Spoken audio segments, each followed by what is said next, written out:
When I say cheap Civic, you think $500 is cheap. When I say cheap all-wheel drive Civic, you think 10 grand is cheap. Well, let me show you how cheap you can really go.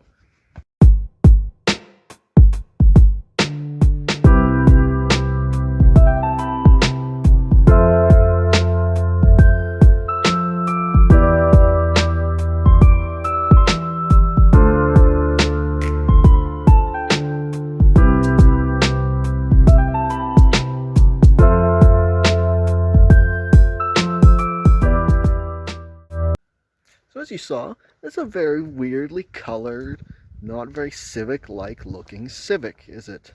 Well, you'd be right, because it's actually an Acura EL.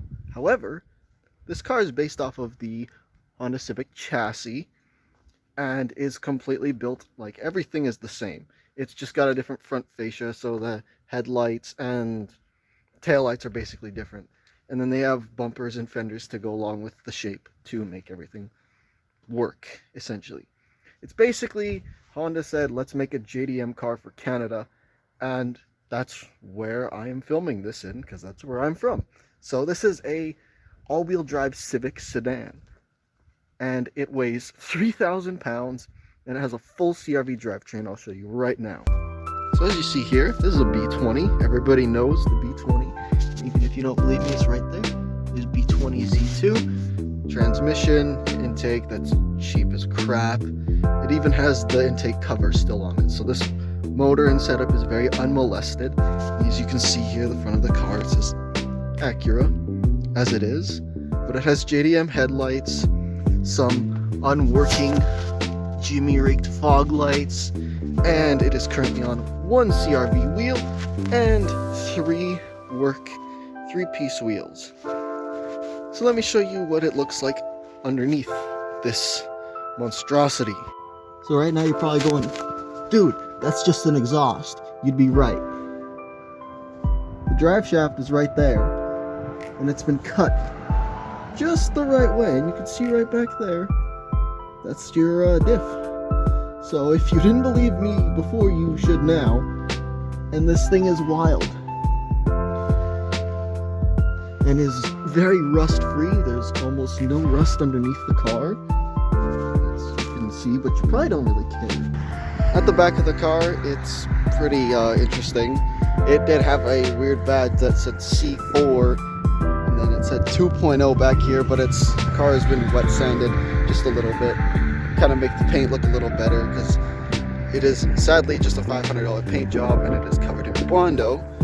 But back here you can see a little bit of, this is all CRV rear subframe, this is CRV struts, and you can see the axles right there, not very clearly because there's not much light down here, but this is complete CRV rear subframe. I've got some really bad rear fogs at the back that are also poor quality. Looks like somebody just kind of slapped them in there.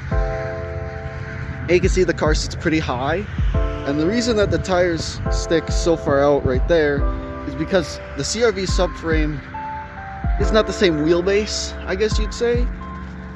So when you come around to this side, you can see the tire gap, and the way it sticks out is pretty atrocious. It's also on 2007 Toyota Corolla springs for some unknown reason, and it's really just an interesting car for what you pay.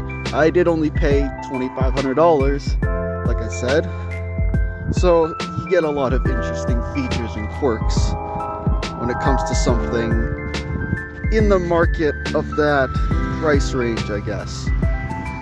So as is the same with the front of the car, you can see that the tires stick out a lot, and it is on CRV struts as well with Civic springs in the front, which is a very interesting setup. It does have CRV discs in the front and CRV drums in the back, and there is a very good reason for that, as all-wheel drive stuff is very, very expensive. So the fact that this car is even all-wheel drive at all for what I paid is very impressive. So here we are. This is the inside of the Civic. It's pretty normal stuff. I've put a sticker on the dash just because I like to have stuff like that on there. And my climate control piece is busted completely. This is only staying because it feels like it, as you can tell. The clock doesn't really work. You put the key in and it doesn't hold the time or save anything.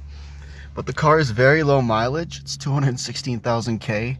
I don't know what that is in miles because I'm not from there. I don't really know how to do the conversion. But it does have a sunroof, heated mirrors, and they do work. This is a kill switch. I have never used it. I don't know if it works. We'll find out. And the reason I'm wearing gloves is because it is freezing temperature outside. It is 0 or 32 Fahrenheit. It's got a shift knob that I got from my buddy for free.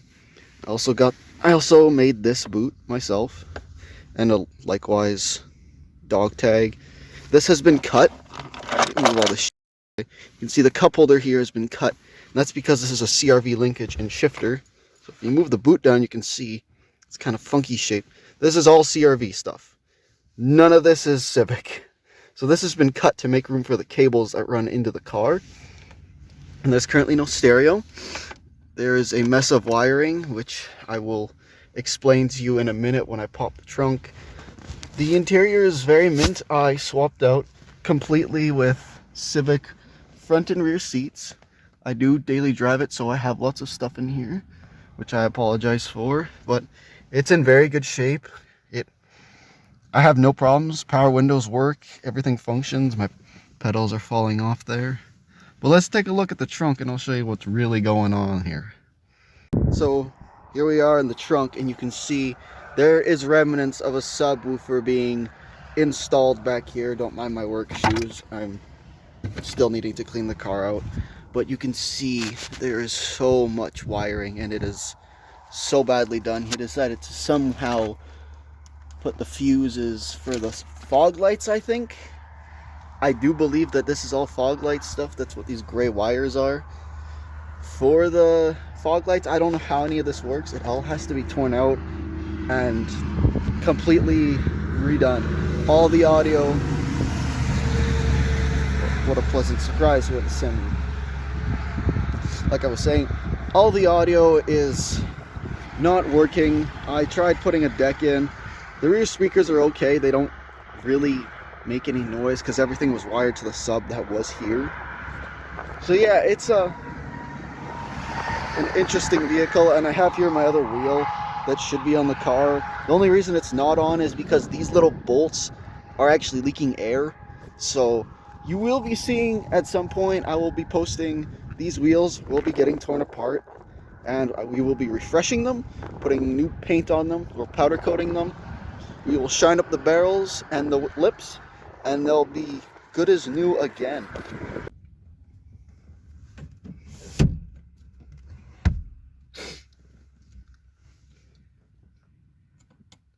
Okay, so we're going to take this thing for a little drive, and I'll kind of show you guys what it sounds like and how it feels like, and tell you how it drives. It's not your average Civic, so start it up.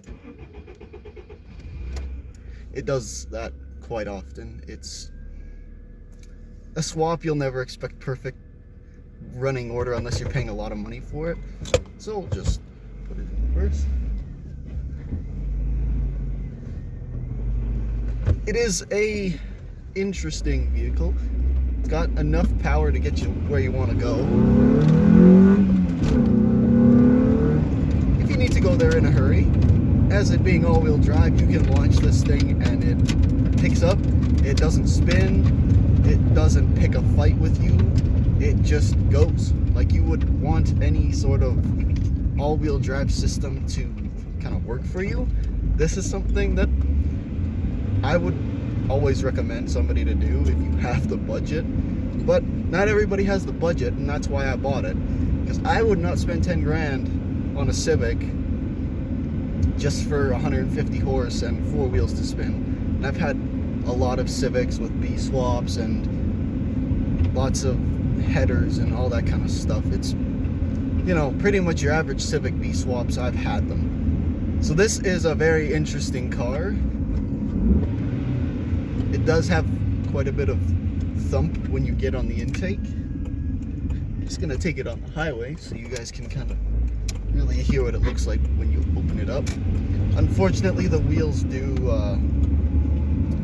like to scrape against the fender because they are way too wide for a stock body Civic.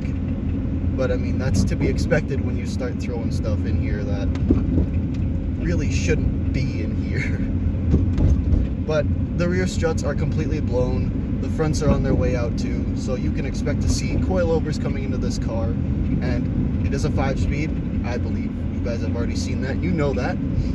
It shifts extremely well for what you would expect. I mean, a swap like this, you'd expect it to be pretty iffy at best. It does have a new clutch, which is nice. Show you guys what it can. It spins a little bit in second. It's not fast. It's not really super slow.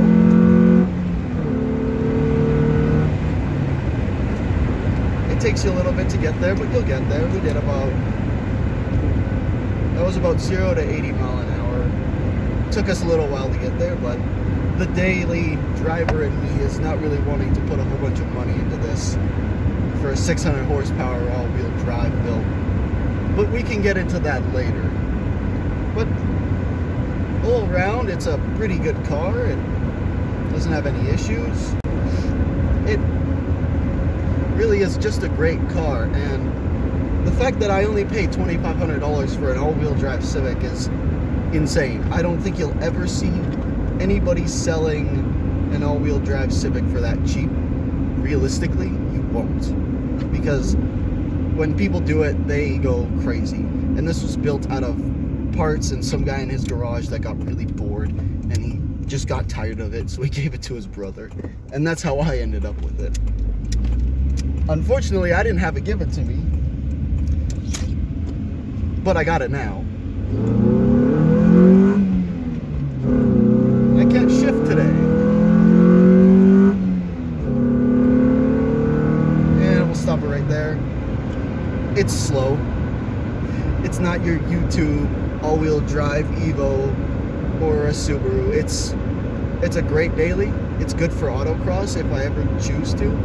But I think this will be quite the interesting vehicle for you guys to see kind of going into, because I really want to show everybody how a Civic body on a CRV almost chassis would work. So I think you guys will look forward to this as much as I am. And if you enjoyed the video, please drop a subscribe or a like. Anything helps. And I'll see you guys in the next video. Thank you for watching.